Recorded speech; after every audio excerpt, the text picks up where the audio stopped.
Hello, my name is Catherine Hamilton, and this is part one of the fictionalized memoir of my grandmother, Marge, and my grandfather, Russ Hamilton Sr., also known as Hammy. It is called The Conception of Their Marriage.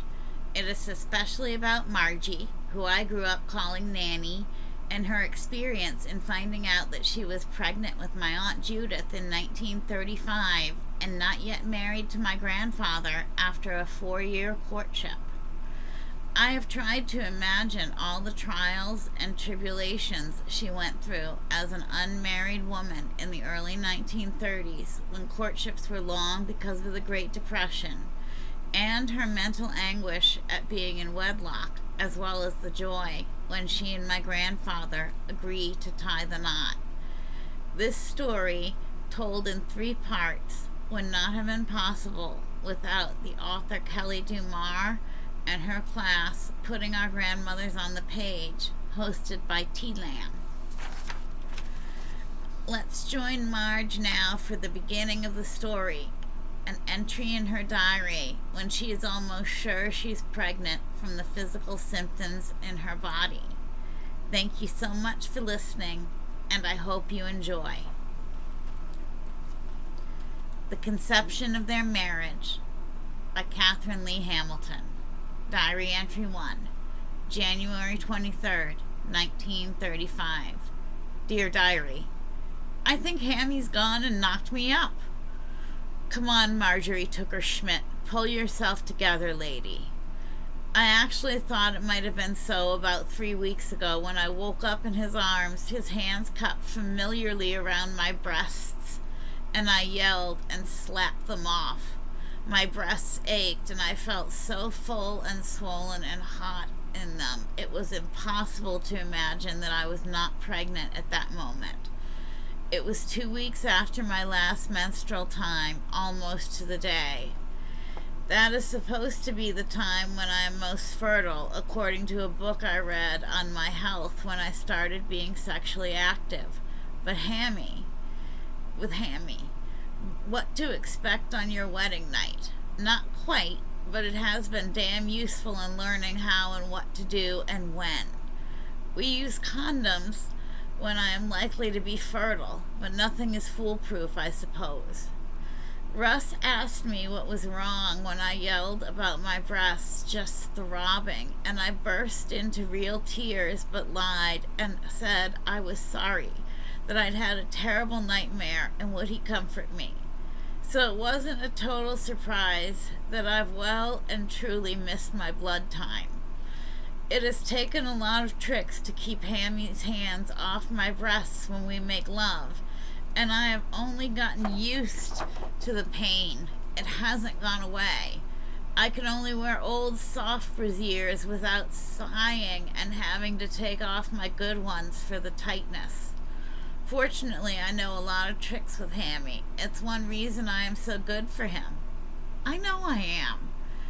But I am officially over 1 week late, so I've made an appointment to the doctor's office tomorrow.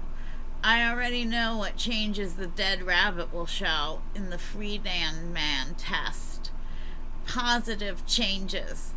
But what if I am crazy and there is a perfectly normal reason for my sore breasts, missed bleeding time, and this little bit of fatigue and nausea I'm starting to feel? Did I only imagine my sense of smell suddenly got oversensitive to things like meat and eggs?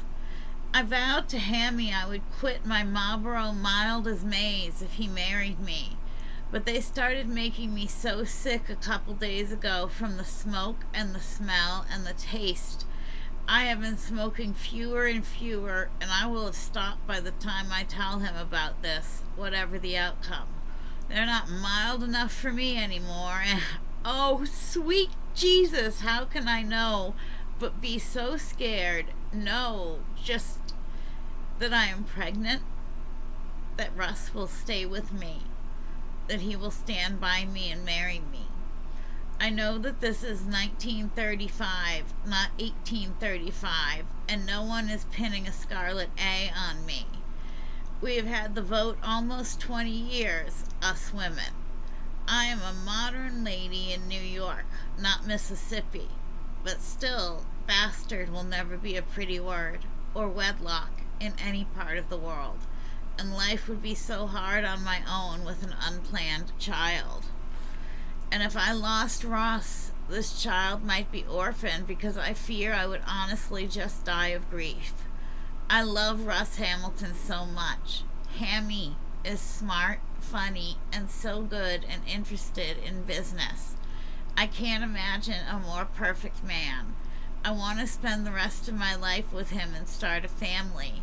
And I am 99 point sure that is what he wants too. It's that 0.01% that's so terribly troublesome, though. So, what would I do without him and with a baby? It doesn't even bear thinking about because he is a good man and will, as they say, make an honest woman out of me, especially when we probably would not have planned to get married for a good while otherwise for financial reasons in this terrible depression. But men plan and God laughs, as the famous anemic suffragette Inez Milholland once said. Now there was a strong, financially independent woman who didn't need a man. Maybe Inez would be a good name. Inez Schmidt Hamilton. I will have to run it by Hammy. But I hope to think of many different baby names. I won't tell anyone, but I can hear the baby talking to me, just softly. Hi, Mommy. I'm here, Mommy. And love you, Mommy. And as much as Hammy will hope for a junior, and so should I think we have a daughter.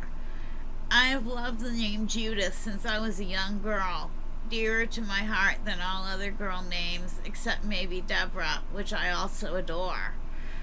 But I don't know, dear diary. I think this might be my Judith, growing quietly inside me like a little secret closed rosebud. Waiting.